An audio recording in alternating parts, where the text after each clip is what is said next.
আসসালামু আলাইকুম।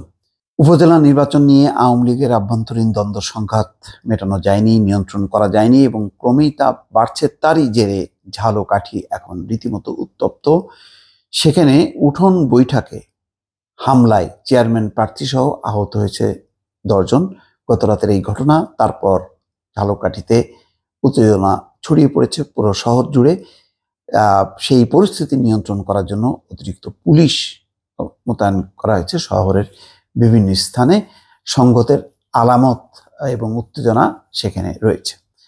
ঝালকাঠিতে সদর উপজেলা পরিষদ নির্বাচনে প্রতিপক্ষের হামলায় চেয়ারম্যান প্রার্থী সুলতান হোসেন খান সহ ১০ জন আহত হয়েছে। মঙ্গলবার রাত ৮টার দিকে উঠান বৈঠক চলাকালে শহরের কীর্তিপাশা মোড়ে এই ঘটনা ঘটে। আহত সুলতান হোসেন খানকে প্রথমে ঝালকাঠি সদর হাসপাতালে নেওয়া হয়, পরে উন্নত চিকিৎসার জন্য তাকে বরিশাল মেডিকেল কলেজে হাসপাতালে পাঠানো হয়। তিনি সদর উপজেলা পরিষদের সাবেক চেয়ারম্যান এবং জেলা আওয়ামী লীগের সাবেক যুগ্ম সাধারণ সম্পাদক। এবারের নির্বাচনে তিনি দোয়াত কলম প্রতীক নিয়ে প্রতিদ্বন্দ্বিতা করছেন। এই সম্পর্কে আহত সুলতান হোসেনের স্ত্রী কোহিনুর খান অভিযোগ করেন, উঠান বৈঠক চলাকালে আনারস মার্কার চেয়ারম্যান প্রার্থী খান আরিফুর রহমানের ক্যাডার বাহিনী অতর্কিত এসে হামলা চালায়। প্রতিহত করার চেষ্টা করলে সুলতান হোসেন খান ও তার কর্মীদের লাঠিসোঁটা, পাথর দিয়ে মাথা এবং শরীরের বিভিন্ন স্থানে আঘাত করা হয়। সেখানে চেয়ার, টেবিল এবং একটি প্রাইভেট কারও ভাঙচুর করা হয়েছে। এসব অভিযোগ অস্বীকার করে খান আরিফুর রহমান বলছেন, কীর্তিপাশা মোড়ে প্রতিদ্বন্দ্বী প্রার্থীর সবাই কে বা কারা হামলা করেছে তা আমি কিছুই জানি না। তবে কীর্তিপাশা মোড়ে দোয়াত কলম মার্কার সমর্থকেরা আমার আনারস মার্কার অফিস ভাঙচুর করেছেন। পাল্টাপাল্টি অভিযোগ। পূর্ব নির্ধারিত কর্মসূচি অনুযায়ী গতকাল রাতে কীর্তিপাশা মোড়ে উঠান বৈঠকের আয়োজন করেন সুলতান হোসেন খান। সবার শেষ দিকে তিনি বক্তব্য শুরু করলে হঠাৎ হামলা করা হয়। সুলতান হোসেন খান সহ অন্তত ১০ জন আহত হন। আহত ব্যক্তিদের মধ্যে ৩ জন সাংবাদিকও রয়েছেন।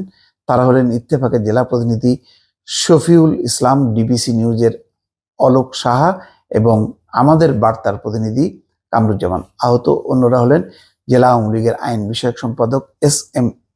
রুহুল আমিন, সুলতান হোসেন খানের সমর্থক কে.এস. জাহিদ, মনির খান, রুবেল হোসেন, বীর মুক্তিযোদ্ধা ফজলুল হক। সুলতান হোসেন খান সহ অন্যদের উদ্ধার করে প্রথমে ঝালকাঠি সদর হাসপাতালে, পরে উন্নত চিকিৎসার জন্য শেরেবাংলা মেডিকেল কলেজ হাসপাতালে পাঠানো হয়।